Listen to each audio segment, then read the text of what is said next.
I'm Dwayne Wade, and I've been blessed to have so many titles so far in my life. But now I'm adding podcast hosts with my new podcast called The Why with Dwayne Wade. On this show, I will have intimate conversations with some of the biggest names in sports, in music, in entertainment, in fashion, and we will discuss the whys in their lives. Listen to The Why with Dwayne Wade on the iHeartRadio app, Apple Podcasts, or wherever you can get your podcasts. The NFL playoffs are here, and there's no better way to stay up to date on the latest from our league than with the Around the NFL podcast. Join me, Dan Hansis, and my buds, Mark Sessler and Greg Rosenthal, for news and fresh content all playoffs long. We've been doing this together for over 10 years, and the playoffs always offer up something we've never seen before. We'll preview and recap every game as we make our way through the playoffs and to Las Vegas for Super Bowl 58. Listen to the Around the NFL podcast on the iHeartRadio app, Apple Podcasts, or wherever you get your podcasts. Heed the call. What's up, people? This is Cam Jordan, all-pro defensive end with the New Orleans Saints. I'm known for my work on the field, but I also do work on the mic as host of the Off the Edge with Cam Jordan podcast. Whether it's great football combos with all pros or it's fire music takes, the Off the Edge with Cam Jordan podcast is your ultimate playbook for all things football and not football. Get new episodes every Wednesday through the playoffs and Super Bowl 58. Listen on the iHeartRadio app, Apple Podcasts, or wherever you get your podcasts. You are listening to the Dan Patrick Show on Fox Sports Radio. And it's hour 2 on this Wednesday. Come on in. Stay a while. Gang's all here. Fritzy, Seaton, Marv, Paulie, and yours truly. Just in time for Valentine's Day, we have 2 of our most popular flavors of moonshine. Tailgate moonshine, salted caramel, and peppermint bark. They are awesome and a great way to say, hun, I love you. Here's some moonshine. Go to danpatrick.com. Also, when these 2 teams last played, the most watched Premier League match in U.S. history. Does anybody want to guess? Paulie, you and Seaton, being the soccer aficionados, get one guess. This was the most watched Premier League match in U.S. history. Paulie, I'm going to go to you first. Arsenal, Manchester United. Seaton O'Connor. Oh, man, that's a good guess. I'm going to say Chelsea, Manchester United. Anybody else want to weigh in? Marvin, Fritzy? Didn't think so. Arsenal, Liverpool. Oh, yeah. Yes. Most watched. The rematch, February 4th at 11:30 a.m. Eastern, only on Peacock, which is where you will find us. That's our streaming partner. Download the app if you haven't done so to be able to watch this program. And our radio affiliates around the country. Let's clean up Hour 1's poll question and then turn our attention to Hour 2. Greg Olsen, NFL and Fox analyst, will stop by in about 20 minutes. What do you have, Seaton? In 2024, would you rather be the Lions offensive coordinator or the head coach of the Washington Commanders? Right now, that's at 69% would rather be the OC in Detroit. Who would have thought? You know, if I would have said that a few years ago, hey, would you stay as the OC of the Lions or take the head coaching job of the Commanders? That's awesome. I don't know if he had the opportunity to take the job with the Commanders unless he was taking their salary that they were offering as opposed to his, and maybe Seattle as well. $15 million for a guy who hasn't coached before as a head coach, that's a little steep. That's a little steep. So it's being presented in Detroit of kind of the hero returns. He's coming back to the staff. Eminem joked that he was going to have a diss track if Ben Johnson left the Lions. He goes, all right, I can stop writing that. I don't have to do a diss track on Ben Johnson leaving the Lions. Yeah, Paul. Is the word Johnson easy to rhyme with? Fritzy, I'll leave this up to you. Well, you could probably use it as an adjective, right. A verb, a noun. Right. Yeah. Yeah, he could have fun with that. Yes, he could. I would think so. But doesn't have to worry about that. No diss track by Eminem. So Ben Johnson is staying. That means the Commanders and Seahawks is still open for business. The Orioles sold yesterday for $1.7 billion, the Angelos family. And I was wondering, like, it feels like billion doesn't seem like a billion the way it used to. So you 1.7, my initial reaction was, man, that's all they got for it? And I'm thinking, yeah, maybe that's the going rate for a baseball team.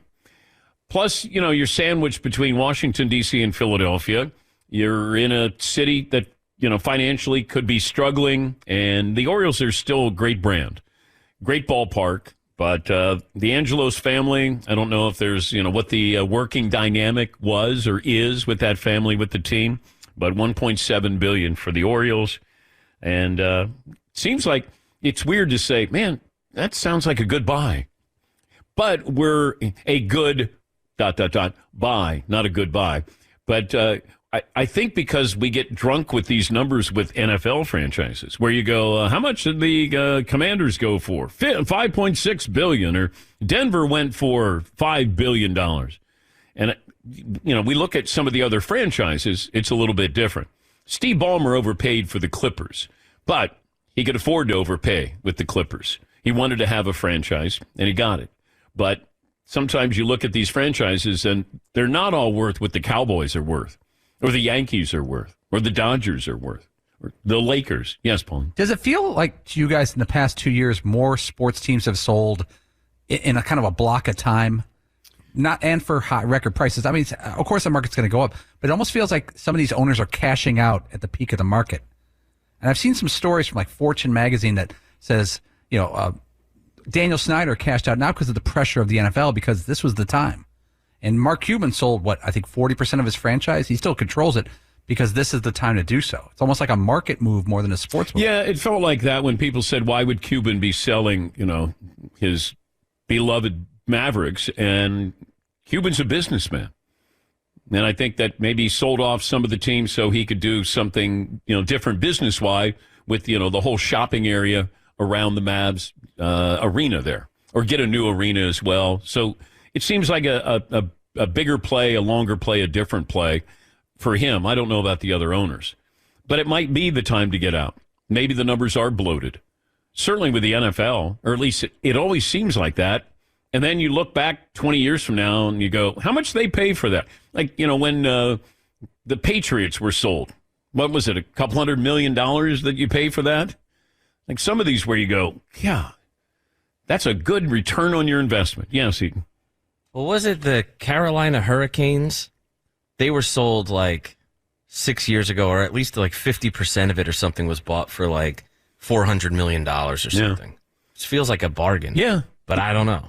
Yeah, Paul. The Angelos family paid $173 million in 1993, so they made almost exactly 10 times profit. Okay. Good for them. Got a break. Good for them. All right. Hour 2 poll question, Seton. Well, would you like a Greg Olsen specific poll question? Sure. In honor of our guest? Sure. Greg Olsen should chill at Fox and bide his time, or get out, find a new home. And no other options there? That's it. Those are basically the two. He could either stay or go. I'm not sure what the third one would be. Would you ask for a trade if you're Greg Olsen? No, I'm serious. For an announcer to be named later? Yes, or a cartoon. Al Michaels was traded for a cartoon. Right. If you're Greg, okay, but NBC already has Collinsworth, ESPN has Aikman, CBS has Romo. Where is Greg Olsen going to go to be the number one analyst? I don't know. Where did you go? Thank you, Tony. Tony, what do you think? Could Greg Olsen take over your job with Jim Nantz? I don't really know. Is he coming here? Is he going somewhere else? You should be able to predict that. I love at the very end when you say, well, what do you think? What would you do? He only said that one time, but it's like, for me, it's the punctuation on every sentence he says. Not what I'm here for, Tony. I think that's your job, Tom. They may run and they may throw, Jim. What do you think? I don't know. This is a big call. What would you do?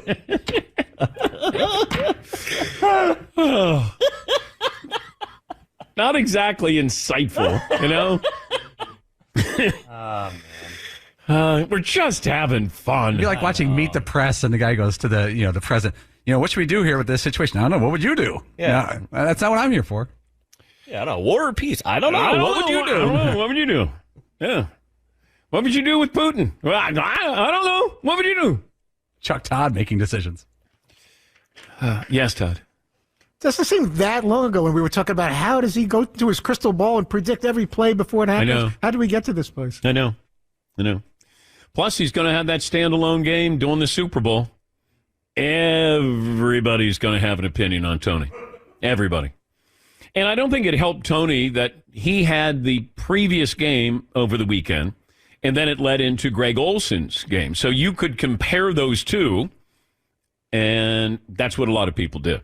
And I thought Greg Olsen had a really good game. Like I just want, football fans know football. I think you want to know, what did you pick up in the moment? Like, what did you see that I didn't see without being lectured on it? And I think that's really the key. Tom Brady says that he's been studying broadcasters here. You have to be yourself. And that's the hardest thing in this business. When somebody says, just be yourself. Well, you don't know who you are. Tom Brady doesn't know who he is as a broadcaster. Now, as a quarterback, or maybe a guy who talks about football behind the scenes with his buddies, but when every word is going to be analyzed. And he's got this massive deal. And we're going to expect Tom Brady to be Tom Brady, the quarterback, the greatest of all time. And there have been a lot of guys who have done this. Jim Brown, Joe Montana. I mean, I've worked with a number of guys who were great players. They weren't great broadcasters. And sometimes it takes somebody who wasn't a great player, because the great player may have a hard time understanding why they're great. They just do it. Whereas the guy who has to watch others do it to try to be better, to try to compete, it feels like they're more analytical. They see it.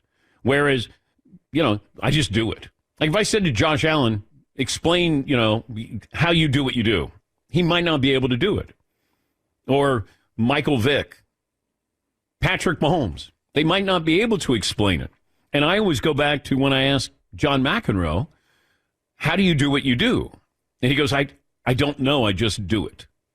Like it's all reactionary. I mean, you prepare for that moment, but in real time, Tom has to be ready to go and tell you what just happened. And I'm sure he has the football acumen to be able to do it. Can you get it out in, let's say, 20 seconds? Because that's what it comes down to. It's play-by-play. Then you look back, the analyst says, I saw this is why this happened. Then they show a replay, and then you say a little bit more, and then you come back play-by-play. So it's 20 seconds, back to play-by-play. Might be 30 seconds, might be 10 seconds. Hey, be quiet. The official is going to give us the call on this. We're going to commercial break. Like all of these things where somebody's going to be talking in Tom Brady's headset. And it's different than, the offensive coordinator or Bill Belichick talking to you prior to, the start of the play. He's going to be hearing things. You got to talk sometimes when somebody's talking to you. You got to get along with that play-by-play voice. He has to be able to see. I think Jim Nantz does an unbelievable job because he does have to kind of fit into Tony Romo's world, because you got to go, okay, Tony, and then he'll say what he says, and then sometimes he may go long, or he might say something that's a question, and Jim has to get it back to the game itself. Joe Buck has it easy. He's been friends with Troy for such a long period of time. They know each other. Tirico can work with anybody. Collinsworth can work with anybody. Having that, I thought Herb Street and Al Michaels, it took them a little while to sync up. But Herbie's been working with Chris Fowler for a long period of time. And Al was working with Chris Collinsworth. And even when I did SportsCenter and I'd have a certain co-host, working with them to understand sort of what they do, how they do it. Kenny Mayne would be different than, working with Rich Eisen. And you would have to adjust that way because you want everybody to be at their best. And I think that'll be a challenge for Tom. And it's not, can you be critical? I think that was the common mistake that I had. I remember interviewing Troy when he was ready to take over the job. This is many, many years ago. Joe Buck had a golf tournament in St. Louis. And I remember talking to Troy, and he's just getting into broadcasting. And I said, are you able to be critical? And it's really not that. I think you have to just, what you see, you say what you see. You don't go out of your way to be mean-spirited, but you have to be honest with what you see. If it's a bad call, a bad pass, somebody should have had something, then you call them out. Because the fans know that. They want you to, point out, oh my God, look what just happened there. And I think that'll be important for Tom. You don't have to be highly critical. as much as you have to be highly analytical. And I think there's a difference in that. All right, so the poll question for hour 2 is what, Seton O'Connor? We're going to say, should Greg Olsen stay or go? Basically, yeah. Yes. Okay. You could stay and be the number 2 team there. Tom's got a 10-year deal, by the way. And you know who negotiated that? Rupert Murdoch's son at Fox. Yeah, personally negotiated that. Yes, Paul. But Greg's kind of in the position where, like, Tom Brady's backup quarterbacks were a few years ago, like Matt Castle or Garoppolo. He came in because Brady decided to wait a year, did really well, probably overachieved, and had a big stage this weekend. Now it feels like he's being, big-footed by Brady. But there was a contract in place. But it's working out, I think, very well for Greg. It may take a year. The last guy I want to be a backup quarterback to is Tom Brady. Well, unless he plays forever. Yeah. And he got injured 1 year. But the exposure that Olsen got this 1 year because Brady sat a year is... But he can't capitalize on it. I'm taking Olsen to get a pay raise in the next year. Well, I mean, okay. Give him a pay raise. I think he makes quite a bit. Yeah. I don't know. I think there's going to be some shifting next year. All right, let me take a break. Greg will join us here coming up next here on the Dan Patrick Show. Be sure to catch the live edition of the Dan Patrick Show weekdays at 9 a.m. Eastern, 6 a.m. Pacific on Fox Sports Radio and the iHeartRadio app. Paulie Fusco here with Tony Fusco. Yo. Of course, you know us as the host of the #1 rated show in all of sports talk, the Paulie and Tony Fusco Show. Yeah. Now, the suits at Fox Sports Radio gave us this airtime because they wanted us to tell you how great our show is. Why? Yeah, instead of us doing that, let's just let our millions of fans do the talking. Yeah, play the tape. You don't know crap about sports. I mean, why am I even on this crap? Whoa. That's the wrong tape. Wrong tape. Just forget that. Look, listen to the Paulie and Tony Fusco Show on the iHeartRadio app, Apple Podcasts, or wherever you get your podcasts. What's up, everybody? I'm Dwayne Wade, and I've been blessed to have so many titles so far in my life. But now I'm adding podcast hosts with my new podcast called The Why with Dwayne Wade. How did you feel about me in 2006? Well, there wasn't a lot of love there, I'd say. So there was definitely some cold times. As I step into a new phase of my life after basketball, I find myself with new inspirations, new motivations, and new whys. On this show, I will have intimate conversations with some of the biggest names in sports, in music, in entertainment, in fashion, and we will discuss the whys in their lives. Everybody, welcome Rick Ross to the podcast. My God. My brother Mello, Lindsey Vonn, Pau Gasol, Pat Riley. Dirk, welcome. Listen to The Why with Dwayne Wade on the iHeartRadio app, Apple Podcasts, or wherever you can get your podcasts. What's up, people? This is Cam Jordan, all-pro defensive end with the New Orleans Saints. I'm known for my work on the field. There's pressure, and he'll go down. And that is going to be Cam Jordan. But I also do work off the field as host of the Off the Edge with Cam Jordan podcast. If you've tuned in, I appreciate you. If you haven't, no better time than now to catch up on the great combos we've had with guys like the Eagles, Darius Slay, the Steelers, Cam Hayward, and Max Crosby from the Raiders. But it's not all ball here. Yes, I'm the son of a former NFL player, but I'm also a husband, a father of 4, and I got 34 years of life experiences to share with the people. So, when I'm not befriending babies... Let me see this baby. Hi, how are you today? Or taking selfies with fans. Hit it. Oh, no. You weren't even ready. Perfect. Come see me right here on the Off the Edge with Cam Jordan podcast. Get new episodes every Wednesday through the playoffs and Super Bowl 58. Listen on the iHeartRadio app, Apple Podcasts, or wherever you get your podcasts. The NFL playoffs are here, and there's no better way to stay up to date on the latest from our league than listening to the Around the NFL podcast. Join me, Dan Hansis, and my pals, Mark Sessler and Greg Rosenthal, for up-to-date news with just a touch of mirth. We just wrapped up our 11th regular season together. Wow, 11 years. Can you believe it, Mark? 11 seasons. It feels like more. That's dog. We've made it through 18 weeks of regular season football, and now the fun starts, the postseason. Because this is when football is really back. Football is back. We've been doing this together a long time. The playoffs always offer up something we haven't seen before. We'll preview and recap every game. We make sure you don't miss out on any of those historic plays along the way. I'm ready. Greg is ready. Are you ready, Cess Dog? I'll be here, so you should listen to every word we say about every play we watch. Playoff football, let's go. The Around the NFL podcast is all you need as we make our way through the playoffs and to Las Vegas for Super Bowl 58. Listen to the Around the NFL podcast on the iHeartRadio app, Apple Podcasts, or wherever you get your podcasts. Heed the call. He's the man of the hour. He's Greg Olsen, Fox NFL analyst for the second straight year. DiGiorno is giving fans a chance to win free pizza. The kicker doinks at any point in the Super Bowl. Kevin and Greg will team up with DiGiorno to celebrate the all-pro combo of pizza and football and discuss the big game's unpredictable outcomes. And for more on this, special discounts. To enter for a chance to win, go to DiGiornoDoinks.com. Greg Olsen joining us on the program. Greg, good to have you back. Let me go back to the fourth down call by the Lions. And you said they disguised their coverage. The Niners disguised their coverage on Jared Goff. When do you realize this and how that's going to affect the play and what you're going to say on TV?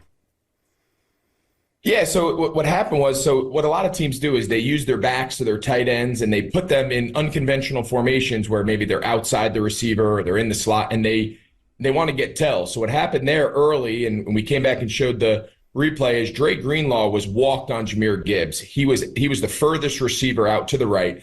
So that was the man tell for Jared Goff. So you see Goff, he brings Gibbs in from being out wide to put him back in the backfield next to him in the gun. And then Goff gives the hand signal or the check or whatever the play is going to be. So you'll see Greenlaw comes back in with him. So it looks, again, that's a man tell, a lot of the times. And give credit to San Francisco and Wilkes. They ended up just zoning it out. They ended up just shelling it out. And they're running mesh, which is like guys crossing each other, like running shallow drags, trying to run interference and run their mans and, run their man coverage into each other. And they were running a man type concept against what ended up looking like man, but playing like zone. And that's why Goff had nowhere to go early. He tried to flush and get it late down the field to Amon-Ra St. Brown and was just off balance and didn't get enough on it. So those are critical moments in the game, right? That's the chess match back and forth, pre-snap tells, post-snap tells. And in that critical moment, San Francisco got the stop they needed. Yeah, and you did a great job in seeing it and saying it because you got to do it quickly. Play happens. Now, what happened? Do you watch on the monitor or do you watch onto the field? Yeah, so my process is, so I have two monitors. So I have my telestrator, which is like the production. That's what everyone sees on their TV at home, right?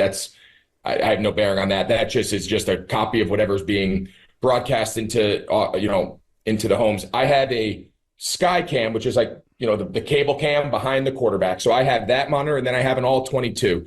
But those are all on delays. So they're on about a 4-second delay from what's actually happening on the field. So I watch it live on the field, which in essence is like an all 22, like, from above. And then I see it. And then by the time Kevin is done with his call, I can then either go to the all 22 or the Sky based on what I want to see. And then I can either confirm, I can finalize numbers, make sure what I saw live is actually what I see. And then by the time it's on my telestrator, by the time it's Kevin is done and I got to jump in to talk, I have a pretty good sense. I saw it live. I saw it on a quick little 4-second delay. So I'm pretty certain that what I'm going to say is what happened, and it doesn't always play out that way, but that's the method that I've developed in the booth the last couple of years, and it's helped me just make sure what I say I'm confident is what really happened. And players will talk about the game slows down when you play the game. Like after a couple of years, you eventually see it differently. Quarterbacks talk about it. It slows down a little bit. As a broadcaster, did it slow down for you where it became easier? Oh, absolutely. In my first year, I think I always joke now with our producer, Z. I always say, like, when I first started doing this, I only had like a couple camera angles, and it was probably for the best. They probably had more. They just didn't want to overwhelm me. So my replays were, behind the defense, behind the offense, every once in a while an all 22, like from above, or just like an ISO shot. It's just, all right, it's going to be on, CeeDee Lamb, or it's going to be on, whoever. That was it. And I would just do my telestrations and but then as I kept going, I realized, oh my God, there's a million more cameras. And you just get more comfortable. You get more fluid. Hey, whatever they throw up on the telestrator, it's not going to catch me off guard anymore. But watching the plays unfold on the field was always very natural to me. I'll tell you the biggest transition, Dan, that I had was for my whole career watching game film, I would always watch it from behind the offense. So that was my perspective of seeing NFL football forever. And now we sometimes do it from behind the defense. They call it pit, or you do it from like a corner sideline where, so you want to talk about the left guard, but now you're doing it from behind the defense. So he's actually on the right. And, so like little things like that, I had to like retrain my brain that, okay, for 14 years, you watched film like this. Well, this isn't film. This is live television, and we're not going to just show the same camera angle for 3 hours every weekend. So little things like that you get better at. And, my team spent a lot of time with me, helping me progress through a lot of those things early on. Let's look at the Lions' calls with fourth down. Did you agree with the calls and the plays that were called? Because sometimes you can call the right play, but it doesn't turn out well. But I'm curious, from your perspective now, 3 days later, did they make the right calls on those fourth down? Yeah, so first and foremost, I think going for it was the right move for multiple reasons. And I know this has been like the hot button topic now since the game ended. And we said it very early in the game, right? There's a way to be aggressive in the NFL. There's two ways. You can be aggressive in your play calling, which we didn't think was what they were going to do. I don't think Detroit wanted to come out and throw the ball 50 times and throw it downfield and hold the ball and let that rush. And I think that plays into the teeth of this San Francisco defense. So they ran the ball. We said, hey, lean on your run game, run the ball. And they did in the first half, especially.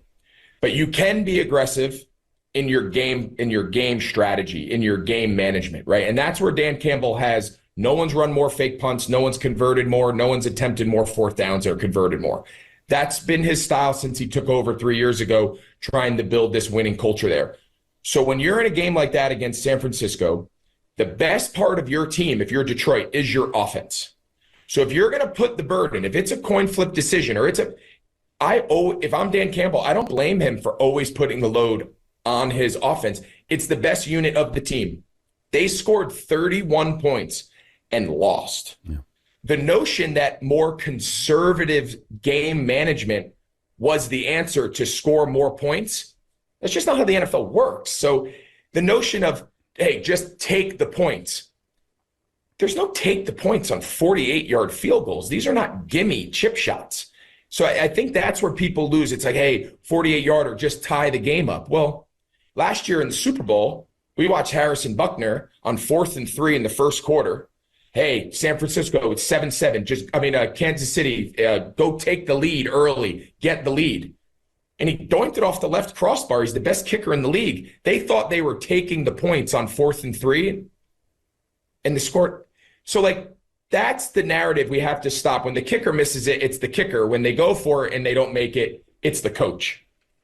We're talking to Greg Olsen, NFL on Fox analyst, joining us courtesy of DiGiorno. For more on what he's doing, DiGiornoDoinks.com.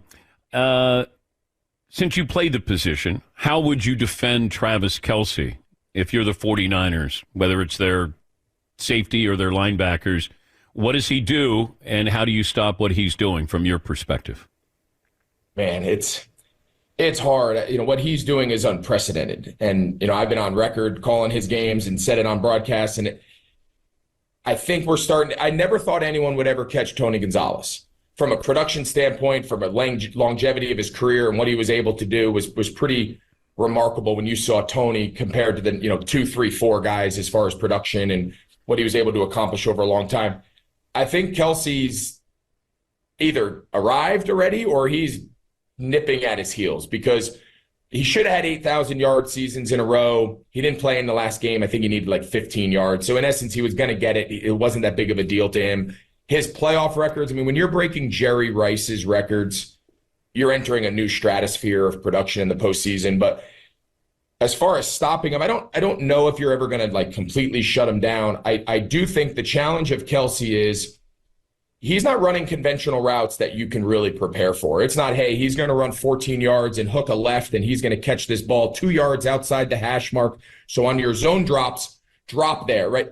you're not, because if you drop there, he's going to stop his route and end somewhere else. Like, he's playing improv, in the moment, real-time decision route running, and Mahomes sees it the exact same way. So it's very hard. So how I would defend him, I think you got to get on him. I think the more space he has to run and weave and find, feel, him and Mahomes are just playing at a different level than maybe anybody ever. So I think you got to get on him. I think you got to reroute him. I think you've got to be at the line of scrimmage, getting them with people behind you to help. I don't think this is like, hey, one zone coverage, one concept, one player. This is a group effort, and you have to be really good in critical downs, because when it matters the most, Mahomes is throwing him the ball. So you better have an answer for him, and very few teams have. Given your situation at Fox now as a broadcaster, what do you want to do moving forward? I want to call top games. Dan, I feel, 2 years ago when everything unfolded, and, obviously I've known Tom was coming for, over, 2 years, year and a half, whatever you want to call it. And, that part of it we always knew. It was a matter of when. We didn't know exactly when the timeline. It ended up not coming this past season, which gave me a second year with Kevin in the booth with the A team. But, going forward, my goals haven't changed. My goals when I started out calling games with Fox, 3 years ago, was I aspired to be a top broadcaster. I really thought I could do it. I thought if given the opportunity and the chance, I could show people that I could do it. And I got the opportunity, and Fox was kind enough to give me that. And I think over the last 2 years, we've really changed the narrative. I think we've changed where, hey, this is just a placeholder. This is a guy, to being like, no, this guy can do it. So my goals and aspirations, if anything, have even gotten more committed to, I want to call top games. I want to call games in front of 57 million people and dive into the biggest moments and why it's happening. And I feel like we've done as good a job as that as anybody in the industry over the last couple seasons. And where that is, how that is, when that is, I don't know, right? There's so many moving parts out of my control, but my goal is to be a top A broadcaster again. And I'm going to do everything in my power to achieve that. And that's been the goal that I've laid out since I entered this field upon retirement 3 years ago. Would you ask for a trade? I'm not really in the business of making demands. I'm not sitting here holding anyone's feet to the fire. Fox understands the position I'm in. They understand what my aspirations are. And, we're not sitting there banging the table and saying, you have to let us, we're not in that. We're not doing that. We understand what we signed up for. They understand where I am and being at this stage of my career of where I want to go. And I think we understand the delicate situation that we're in, right? I understand when Tom Brady's looming over your shoulder, it's the biggest news in sports. I get it. He's Tom Brady. He's someone I've respected for 20 years. So I understand the uniqueness of what's going on. And I feel like we've handled it as well as we could for the last 2 years. And if I can get another opportunity to call top games at Fox or somewhere else, we'll cross that bridge when we get there. If I put you and Brady in the octagon and the winner gets to call the top games on Fox, that'd be quite the pay-per-view. I think Tom stays in better shape. I think he works out more than I have. My men's tennis clinics on Wednesday night. I don't think have me quite in fighting shape, and I'm not fighting Tom Brady. That's a losing battle. You're probably not going to win. Give me the plug that you and Kevin are working on before we say goodbye. Well, we talked about it earlier with the Doink from last year. So, again, for the second year, DeJoyno's got this fun program where if one of the kickers doinks the ball, so for those who don't know, doink is like the ball hits the upright, the crossbar, and makes the doink noise, which there was one last year. The Chiefs kicker, Harrison Buckner, which, again, was 4th and 3, and he doinked it. So we can leave that there. If you register, you go to Jono Doinks, register, you enter. If there's a doink in the Super Bowl, you get a chance to win free pizza. And football, the Super Bowl, win free pizza. It's a win for everybody but the kicker, I guess. You did a great job, and you're doing a great job answering these questions. I know that you're getting the same ones over and over, and everybody thinks there's going to be a different answer. So good luck with this, and there's no shame in if you're calling, the second best games on Fox. I mean, you're still doing it for a living, and that's really important. But wanting to be better, greater, that's the important part that game should not mean less because it's not as important as, the marquee game. So good luck with that as you move forward, and you and Kevin certainly made a wonderful team. Thank you, Greg. I appreciate it. Thanks for having me. That's Greg Olsen, NFL and Fox analyst, former tight end, went to 3 Pro Bowls, and first-round pick by the Panthers. Yes, Paul. That was well handled by Greg Olsen. Yeah. It was both a confident answer, but using the word we often. Here's what my team, my people, it was very well answered with your question because it's a tough situation he's in. Yeah, because you can't say, I'm better than Tom, and he might be better than Tom. It's better if we say he's great than if he says he's great. Yeah. But his confidence was great. Yeah, well, he should have that now. You called a game in front of 57 million people. I mean, I handed out a Super Bowl trophy in front of 100 million. But take that. Yeah. Haven't asked me back, though. No. You chose, like Ben Johnson. Yes, I did. I chose not to hand out the Super Bowl trophy. Because your demands were also crazy? Yes, I had crazy demands there. Yeah. Marcus. I only want to hand it to Tom. Yes. He retires, I retire. Yes. If Tom's not playing, I'm not handing out the Super Bowl trophy. Hey, Marcus, what's on your mind today? Hey, morning, Dan. First time, long time. 5'6", 150.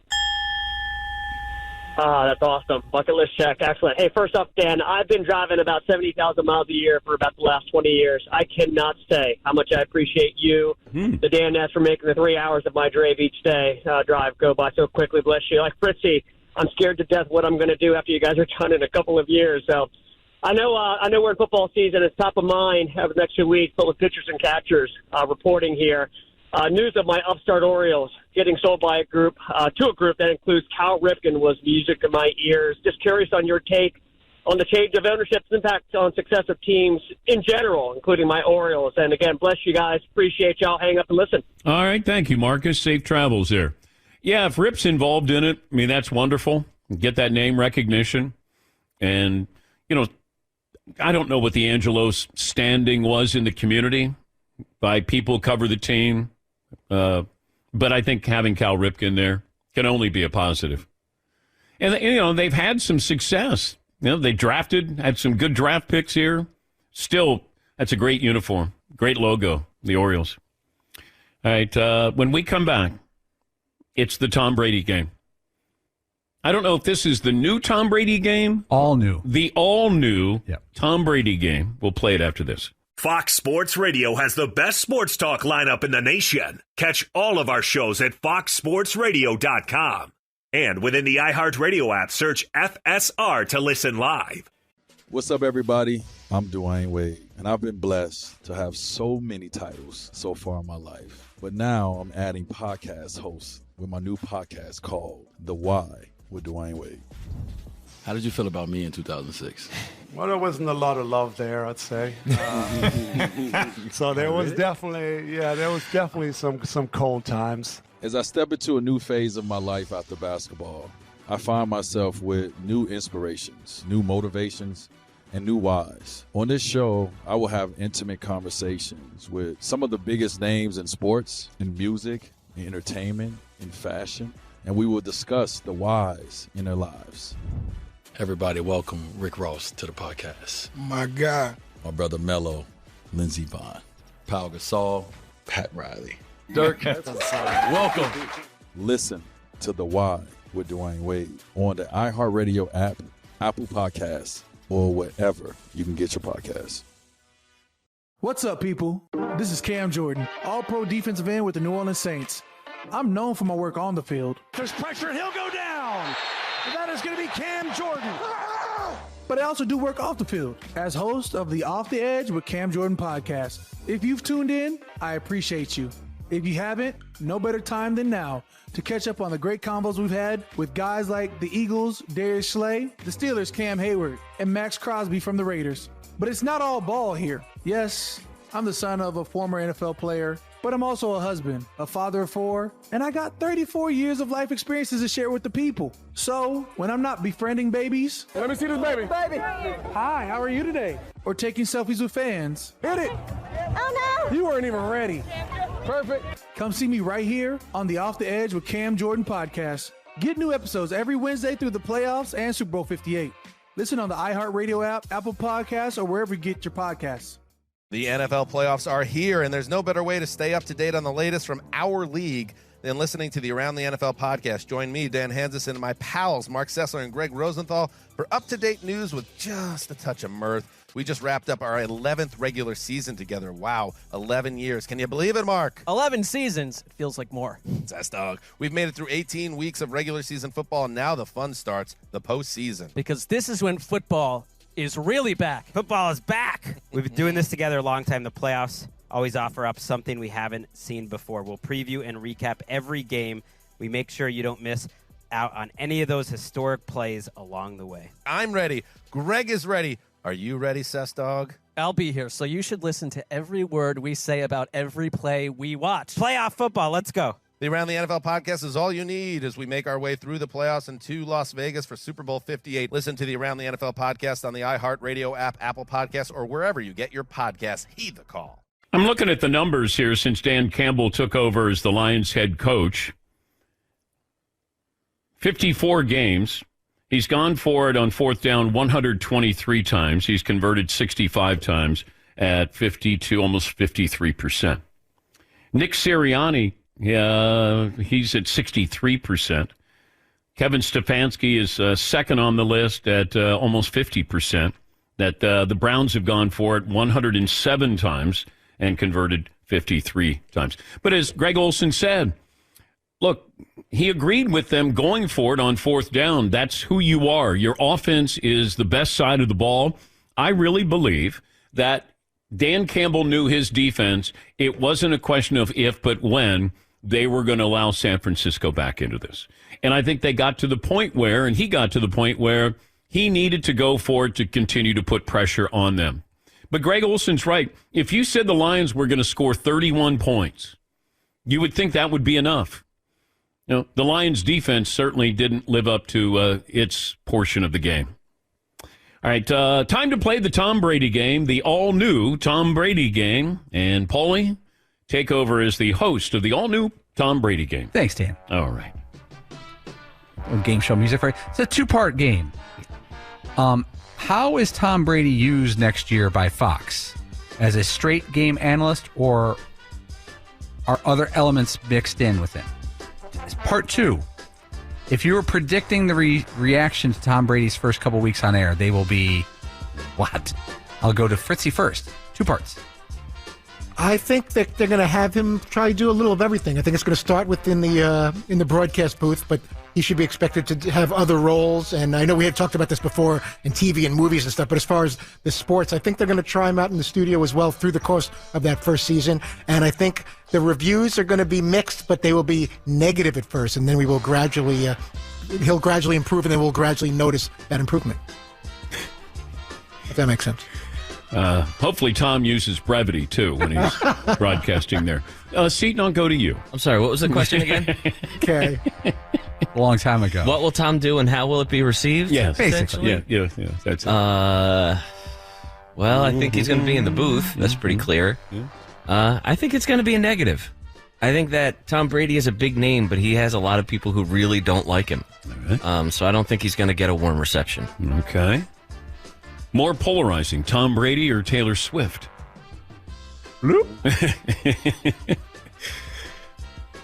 Marvin? He's going to be in the booth because they're paying him a ton. Yeah. And the review's going to be negative. Even if it's unfair, they're going to be negative regardless. He'll be in the booth. I think the reviews will be, hey, he's surprisingly good. I think people will be surprised at how Tom sounds. We're not used to hearing Tom do a game, and I think when we hear it, how he fits in with the cadence, there's a like a syncopation here that happens. You have to understand the rhythm of the game, the role you play. I think people will be pleasantly surprised at Tom's performance. Yes, Eaton. This is not meant to be disrespectful to the job at all. But Tom Brady, I feel like, is bigger than that job. And to me, the thing that I'm really struggling with is obviously you want the name on your team, but what do you do with them? To me, it's not, well, put him in the booth and he'll call Lions games. You know, I just don't think that that's what you should do with him. And I think he might be very good in that role, and he can probably analyze a game just as good or not better than anybody. I think that you need to get him with players, because that's where you really see his personality come out, and you need to get him on the field with guys where they're like, yeah, right, Tommy, and you get to see the real Tommy come out, or we see Tom Brady, but players know Tommy. We need to find Tommy and get him on TV. Just like Belichick, when you hear, man, he's got a great sense of humor. Yeah. The dude's hilarious. Yeah. You need to find that guy and have him be a broadcaster. I don't know that Tom Brady is going to do it, but if you could get Tommy, now you really have something. Yeah, Paul. Yeah, I think he'll be used in the booth because that's his contract, but I think he's going to take over Strahan's role of doing the player interview for the pregame show. Tom will sit with Mahomes. Tom will sit with Saquon Barkley, and it'll be a big chunk of the pregame show. And I think he'll do cut-ins at halftime. They'll go to Tom out at the thing. They'll use him like the way the Manning cast. They don't just let the Mannings do the Manning cast. They're in all other elements of it, Peyton. But does the Manning cast feel elevated over just calling a game? Even though there's more people who are watching the game itself, but I'm just thinking of Tom's contemporaries. That, you have Peyton running a business. John Elway was, running a team. Joe Montana's not doing anything now, but I'm just wondering, Tom doing a game, Troy's doing games as, Hall of Famer. Yes, Eden. See, the problem with doing another Manning cast is that you're doing another Manning cast. Yeah. You're going to do a worse version of what they're already doing. Just perception-wise, it's not going to be as good. They're going to try to improve on something that doesn't need to be improved on right now. Well, I'm not saying he should do that. I'm saying is what the Mannings do feel elevated from just calling a game. Like they're on constantly. You see them all the time. They're having fun. They got their buddies there. Whereas Tom's going to be calling a game, and not every game's going to be, the Lions against the 49ers with, 51 million people. So that's what I was sort of wondering. Is it going to be exciting enough for Tom Brady? Yeah, Paul. Like the Mannings have an entire business. They have a whole production company. And I kind of thought that's the way Tom would go. I think people were surprised when he took this job. Well, he's also involved with the Raiders, but I don't know if he's, to what degree, if the owners have approved that. But being involved in ownership, okay. Yes, Marvin? You guys are just talking about the excitement of being out there and being at stadiums. Him being in the studio, that might be, after one season, all right, this is enough. I can't be in a stuffy studio in wherever their studio in Los Angeles. Oh, no, and that happened when I did Football Night in America. Drew Brees, if you go into the studio, it's sterile. Like, these guys are so used to going into a stadium, and you're being with people, and you feed off the crowd. And Drew Brees went in there and, didn't enjoy it. Even Tony Dungy and Rodney Harrison, when they went in there, I said, look, it's a sterile environment. You have to create the excitement, the tension, because you don't have to create that when you go to a football field, go into a stadium. Even if you're not playing, it's there. And even when we would be on the road, whether it was for a conference title game or we would be at the Super Bowl, that energy, you could tell. The former players, former coaches, it was different. Completely different when you get out in the elements as opposed to being in a studio. Coming up next hour, I think the NBA has a scoring problem. There's too much scoring. Jim Jackson, former All-NBA guard, NBA on TNT, will join us coming up. Also, it's Steph Curry against Sabrina Ionescu. 3-point contest. I love that. She uses the WNBA ball from WNBA 3-point range, and he, of course, abides by the NBA rules. I love it. Final hour on the way.